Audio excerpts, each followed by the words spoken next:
You know those stories that are so perfect, so inspiring, you just know they have to be true? Well, today, we're diving into one of the most famous ones, the legend of William Borden.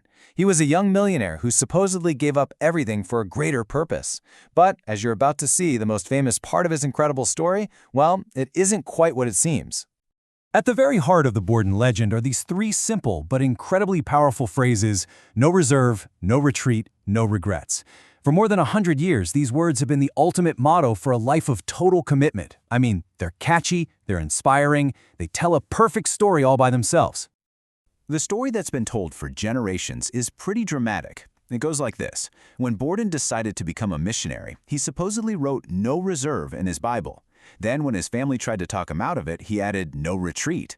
And finally, on his deathbed at just 25 years old, he's said to have written his final words, "no regrets." It's a story that's almost too good to be true.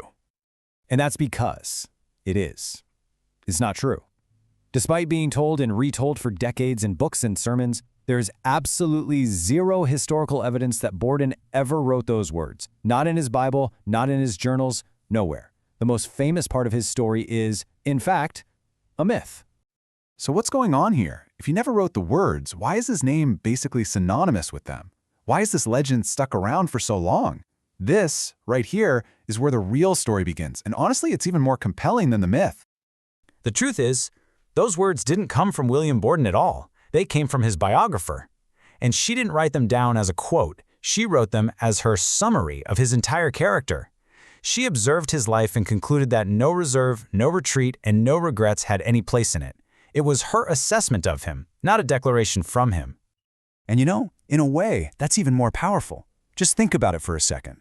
What kind of life do you have to lead for someone to look at everything you did and summarize it with "no reserve, no retreat, no regrets"? Let's find out. This wasn't some commitment he stumbled into as an adult. Nope, it started early, really early. When he was just 6 years old, someone asked him what he wanted to be when he grew up, and this is what he wrote. Even as a little kid, his focus was on character. And he wasn't just talk. As the heir to a millionaire's fortune, he could have had the easiest life imaginable, but he chose hard work. He'd spend his holidays working in a hot foundry. He single-handedly cleaned a disgusting, neglected cider press. He even helped clean up storm debris from a shipwreck, and then stood in line with all the other workers to get his pay. He didn't have to do any of that. But the real turning point, the thing that would set the course for the rest of his short life, was a trip he took right after high school.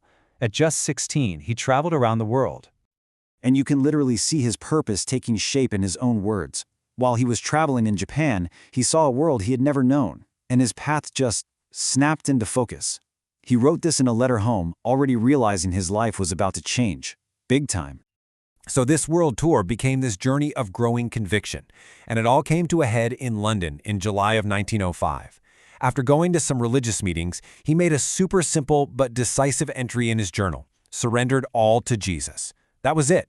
From that moment on, his life's direction was set in stone. He would then spend every remaining day preparing for his mission to serve Muslims in China. A life of intense study and preparation that was tragically cut short by spinal meningitis while he was in Egypt. He died at the age of just 25.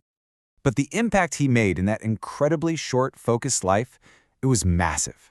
His fortune was used to build a hospital right where he had hoped to serve. His story, even the myth, inspired a whole generation of people to live for something bigger than themselves. His dedication became the gold standard. So, in the end, it turns out he didn't need to write the words down. His life was the message. His actions were all the proof anyone needed. Let's just break it down. No reserve? The guy walked away from a multi-million-dollar fortune. Check. No retreat? He never once wavered from this incredibly difficult path, even when a life of total comfort was right there for the taking. And no regrets. Everyone who knew him said he was one of the most joyful, convicted people they'd ever met. His life was the definition of those words. And that leaves us with a really fascinating question to chew on. At the end of the day, what really matters more? The perfect, catchy phrase we might write down in a book? Or the undeniable, day in, day out evidence of our character? Borden's story seems to suggest the answer isn't found in what we say, but in everything we do.